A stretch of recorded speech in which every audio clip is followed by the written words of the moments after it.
The Long Road to True Happiness by WierdRandomTina. Chapter 3. The Plan for Happiness.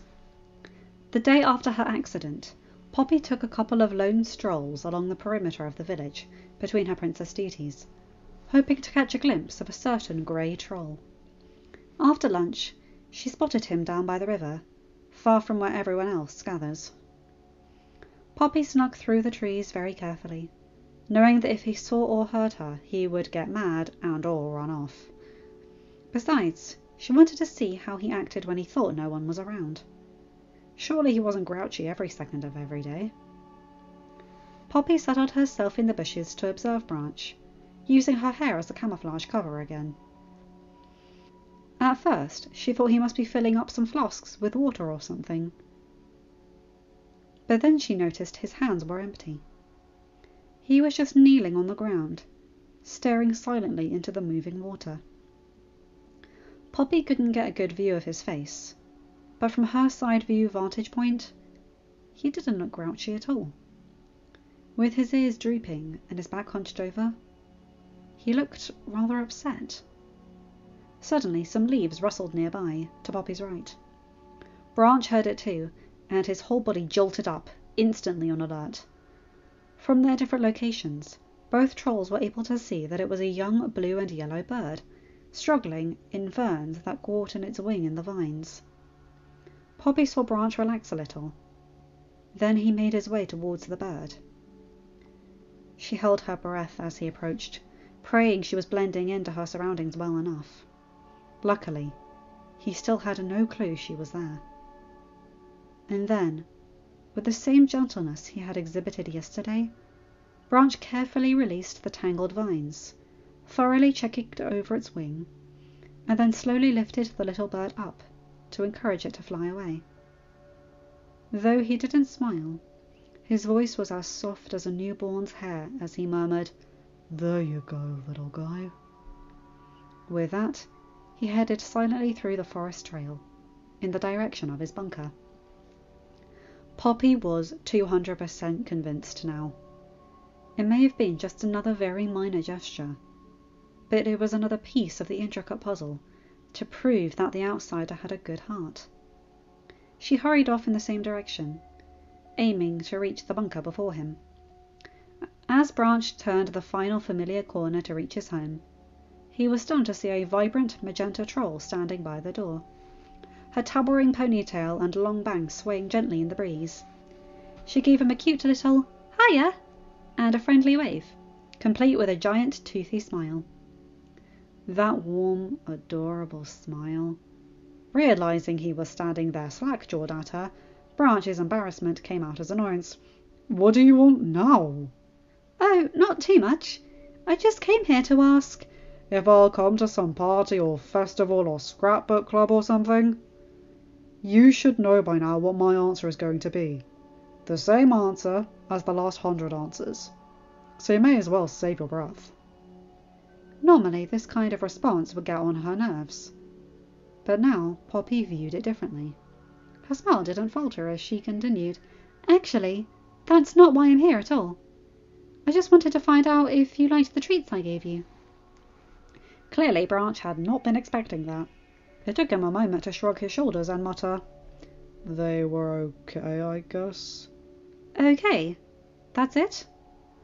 "I'm not into sickeningly sugary treats. I prefer real food." "Well, which treat was the least sickening?" Branch swallowed a groan, as stubborn as she is friendly. "The butter tart wasn't awful." Poppy grinned, satisfied with his mumbled indirect answer. Then she dramatically put her hands on her hips and went on to say, "So, what is it that you want, Branch?" He stared blankly at her instant and vague change of subject. "Huh?" "Well, every other troll I know wants to have fun, laugh, enjoy themselves, make the most of every day. They want to sing and dance, make colourful crafts. They want to socialise and be hugged and loved. They want to play exciting games. So, what do you want, Branch?" "None of that," he snapped. "What I want is to be left alone." Poppy looked him calmly in the eyes, Is that really what you want? Branch's eyes widened ever so slightly. She was pleased that the question managed to stump him, especially as he appeared to consider the words for a second or two. But that flicker of doubt was quickly replaced by his usual scowl. Why do you care what I want? Maybe I really do want everybody to just stay the fudge away from me? Maybe, but I don't think you do. Poppy kept her tone soft and level, her gaze never leaving his face. Maybe you don't know what you want. Or maybe you do know, but don't want to say it out loud. Maybe you're too proud to admit that you're actually lonely, so you act all tough and mean to hide how you're really feeling. Enough! Just drop it already, Poppy. Her words were hitting way too close to home, and Branch was not about to let any cringy, touchy-feely emotions bubble to the surface. I don't want anything, except for some peace and quiet. He marched towards the hatch, but she plopped herself down right on top of it. Just hear me out, please? Then I'll get out of your hair and give you your peace and quiet. Pretty please? Branch wanted to scream at Poppy to get out of his flipping way. He really did. But for some reason, he just couldn't. His fists were clenched and he started to open his mouth, but then he stopped. Whether his conscience was creeping in, or mild curiosity at what else she had to say, or he was dumbstruck by those alluring fuchsia eyes staring up at him. So he crossed his arms and grumbled, "Make it quick." She stood, but remained on the hatch. Okay, here goes. I'm not going to keep forcing you to act like us and insist you come to my parties, because clearly you don't want that. At least not yet. Branch opened his mouth to argue, but Poppy cut him off. Anyway, I do know that everyone has some happiness inside them. Sometimes all they need is someone to help them find it. And I want to be that someone to help you find your happiness. It's in there somewhere. I know it. Poppy's words stabbed at Branch's fragile heart. True. If anyone or anything in this world could ever make him happy, it would be the princess with her uplifting personality. But at the same time, she never could. It wasn't that simple. You don't know anything, Poppy. You honestly believe you can magically say or do some stupid little thing, and then tomorrow I'll wake up the happiest troll in the village? Don't you think, if it was that easy, I'd have done it myself a long time ago? I never said it would be that easy. But if you don't at least try, then nothing can ever possibly change. I don't care what anyone else says about you, Branch. I believe in you. I know you're a good troll. I know you can change for the better. I am more than willing to give you that chance. Branch found himself drawn into her words. Well, no. Part of him wanted to reject her for good and retreat into the solitude of his bunker. But a bigger part of him wished to feel happiness again, even if it was a 1 in a billion chance of it happening, and even if it only lasted for half a minute.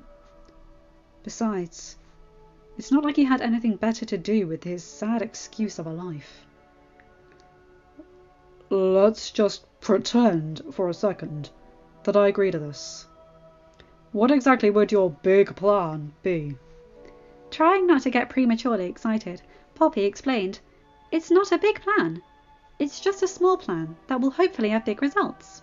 She ignored his unimpressed, sour look and continued. "How about we spend time together once in a while? Like, say, 2 or 3 times a week? An hour or so a day. Just you and I. I'll suggest activities, but I won't make you do anything. It'll be whatever you want to do, and I'll just tag along. That way, you can slowly get used to having some company. And over time, we'll see where it goes from there. So, how does that sound?" That sounds too good to be true, a voice inside Branch said. He was still fully certain that nothing positive would ever come out of this. It was a foolish idea, a total waste of time. It wasn't as if he had been feeling down for days, weeks, or months even. He had been utterly miserable for 2 decades, almost his entire life. Not even Poppy could reverse that much guilt, fear, and misery. On the other hand, he had always dreamed of spending time with her. Poppy looked ready to explode, trying but failing to hide her widening grin of anticipation. Finally, Branch let out a loud huff. "Fine, but under one condition," he swiftly added before she could jump for joy. "No one is to get word about this. I don't need a herd of obnoxious trolls invading my privacy. And absolutely no hugging under any circumstances." The princess gave him a sly grin. "Technically, those were 2 conditions." She allowed him to glare at her again for that comment, then clarified. "But I accept those conditions. Only Mews involved, and no hugs. I promise. Deal?" She held out her hand, so pink and dainty. After a brief hesitation, Branch gave it a half-hearted, sloppy handshake and muttered, "Deal." Poppy was ecstatic. "Yay! This is going to be so fun! Oh, my flipping hair! I am so excited!" Branch's ear twitched at her high-pitched squealing. "Well, that makes one of us." They compromised to meet Mondays, Wednesdays, and Fridays, since those afternoons weren't taken up by Poppy's princess duties or any other definite activities. Today was Thursday, so they would begin tomorrow. "I'll come by right after lunch, new best friend." "We're not friends." That came out much harsher than Branch intended.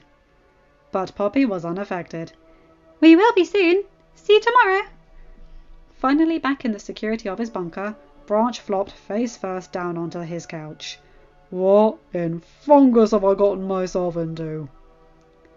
For years he had secretly admired the princess from afar, dreaming empty dreams of spending time alone with her in a peaceful setting, but never imagining for even a millisecond that it would ever happen, literally.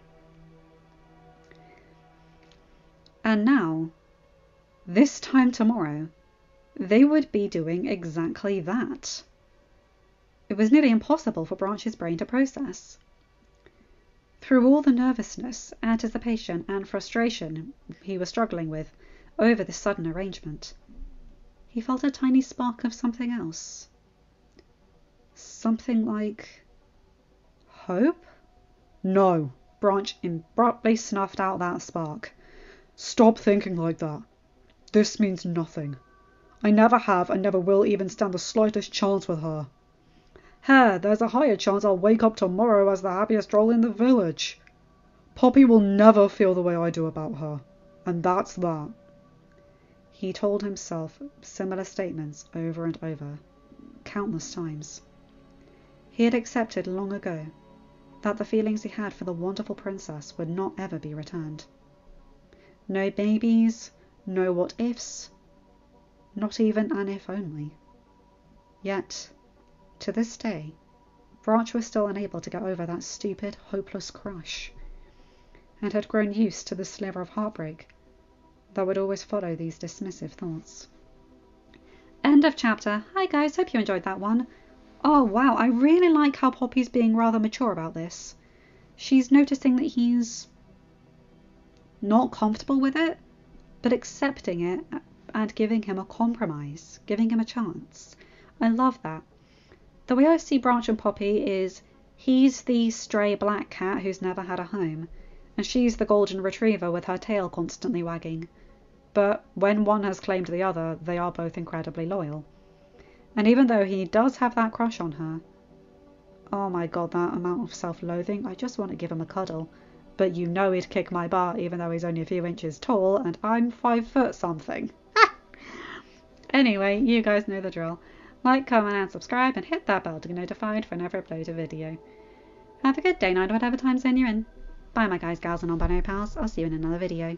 Take care.